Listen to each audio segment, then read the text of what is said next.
How do you qualify your MSP leads? And this might sound like a strange video, but if you're struggling with how do I know if they're the right person? Should I reach out to them? Can I actually even help them? Then this video is going to be for you. We are going to be talking about your leads. How do you qualify them into a sales qualified lead, a SQL? We're going to be deep diving in through this, from what you need to know to maybe qualifications that you want to think about to ultimately give you the true best customers for your MSP business. How are you doing? My name is Harrison Barron from growth-generators.com. We help MSPs grow, whether that is sales training, marketing training, or even some business operations. Before I get into today's video, I do want to mention we'll give it two really quick things. Number one, down in the video description is our latest and greatest webinar. We've gotten a ton of feedback on some of the webinars that we've done in the past. We have boiled it down to truly some old stuff that I haven't ever taught on YouTube to new stuff I've never taught on YouTube to really give you the best possible chance at success and giving you some free training to go through. I will leave a link down below for that. I'd love to have you in there. So let's now talk. Oh, and two is, if you're not in the MSP Heroes Discord, I don't know what you're waiting on. There will be a link down below, or you can go to growth-generators.com/Discord. I planned on staying in there for maybe 30 minutes to an hour this fine evening, and I think about 2 hours and change later, I just jumped out of the conversation answering questions. We had some vendors in there talking about some stuff, sharing some experiences that could potentially help your MSP. And if you're looking to join, growth-generators.com/Discord. So let's talk about the first and foremost, most important thing. Now, this is going to be understanding your ideal client profile. Now, the reason this is so important is because you need to know who you want to go after. If you can't tell somebody, for example, imagine you and I are having a conversation. If you couldn't tell me who your dream customer is, and not anybody with a computer, that doesn't get us any closer. We need to know who they are, about them, their company size, their industry. Do they have an existing tech stack, or are you doing a total overhaul? Do they have a budget? What would their budget be? Having a well-defined ICP, or ideal customer profile, or buyer persona, they all go kind of hand in hand, will help you focus and factor in all of the conditions to know who's the perfect potential lead, right? It's really about defining that more than anything else, because yes, you probably could help everybody with a computer, but truly, not everybody with a computer is going to want to pay for your services. And there's probably customers that you could do a way better job, whether you have experience, you have an interest, you understand their business. Those are great examples of who an ICP is, ideal customer profile, to then help you figure out your leads. So the second part of this is we have to do some kind of pre-qualification. Now, yes, you can go online and scrape for leads and start calling them, but it's so much better and so much easier to be an expert and know exactly who you want to work with and how you want to work with them.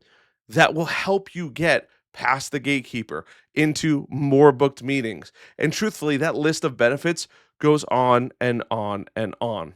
So one of my favorite things to do is just test the waters. Go to, you probably guessed it, their company website. See who's labeled on the company website. Learn a little bit about the company. Is there a company directory? Are they labeled in a industry directory that they care about being up to date on what's going on? All of those things are really important. Then take it down to the personal level. Use LinkedIn. Heck, Instagram, Facebook are other great alternatives. Maybe even if they're using X, TikTok, maybe you don't have to go that crazy, but at least go on LinkedIn and maybe Instagram or Facebook and see who they are. Do they post things about their job? Are they the owner? Who are other people they're tagging? All of these things can help you, because if it's let's say a manufacturer and they're hanging out with other giant manufacturers, you could probably assume that they might be a larger manufacturer than most. Once again, assume, but it's probably birds of a feather. flock together. So now now that we know who we want to go after, right? We've done a little bit of research on them. We just want to make sure that we're talking to the right people. They're in the right industry. We know that we could probably help them if they have a newer website. Maybe they're interested in investing in technology. And really, that list can go on and on. But just take in the information.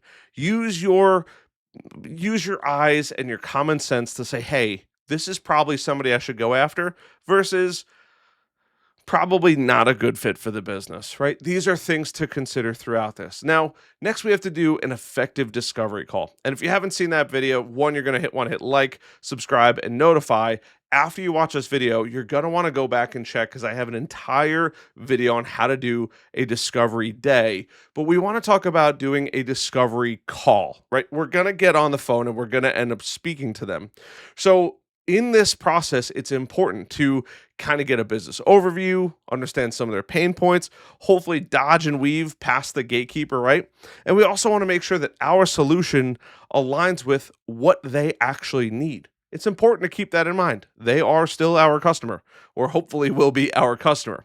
And we want to ask some great qualifying questions.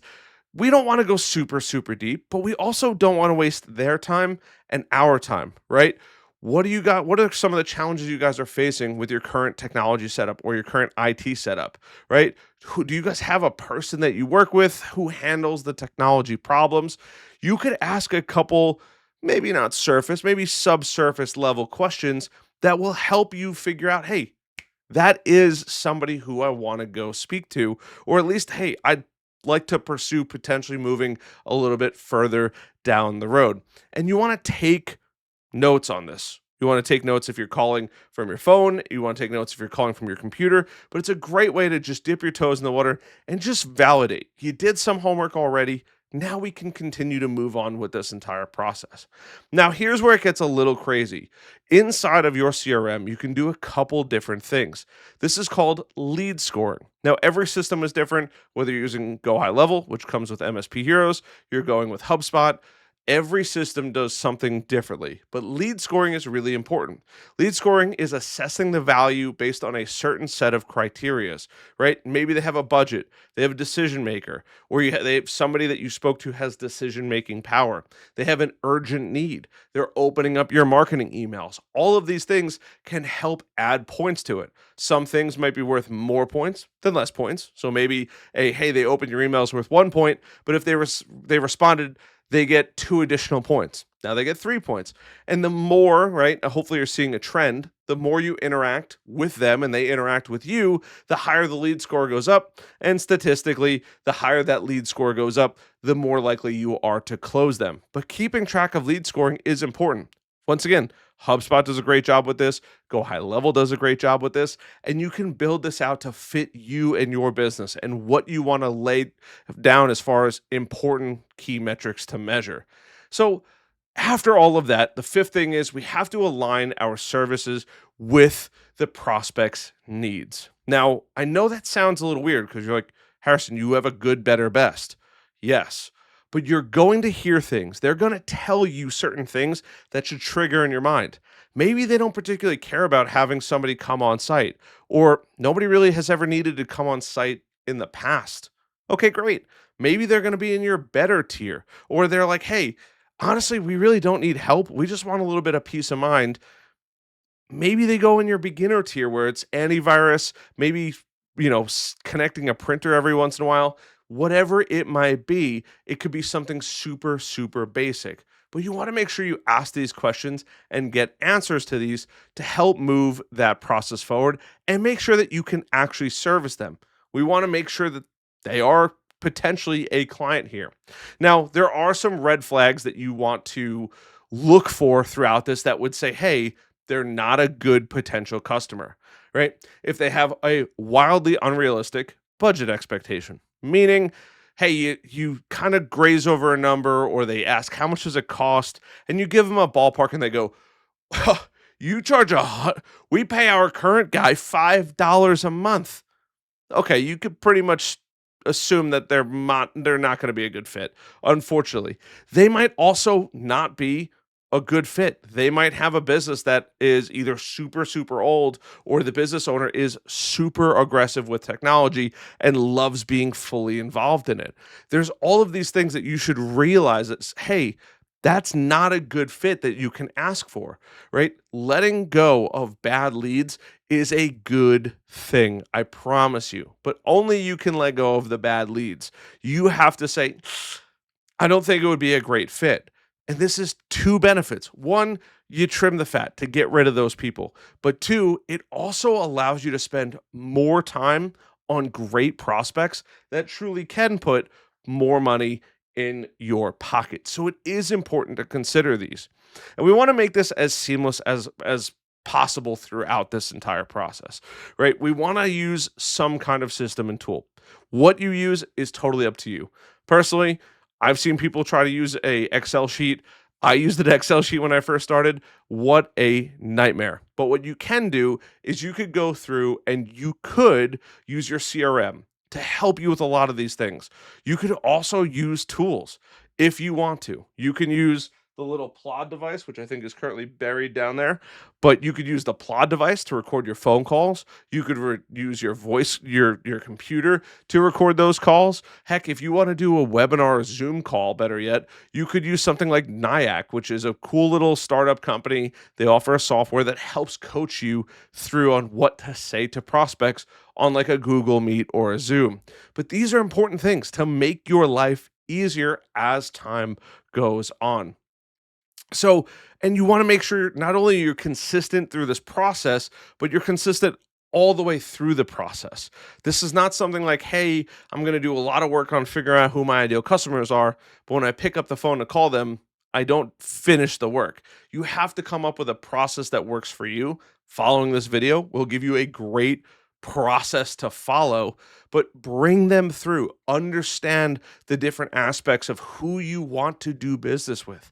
That's really what it is at its core. But you have to make sure that they have the budget for you. They have the need for you. They have the desire to change. These are important things that are going to help you close that deal and remove companies and people that are going to waste your time versus companies that you can truly have an amazing impact on. Yes, we want to make money as a business, but we also want to provide a fantastic service for our customers and for our future customers.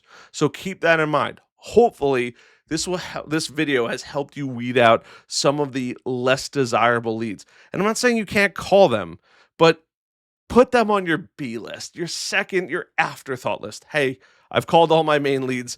Maybe I should call my backup leads just in case.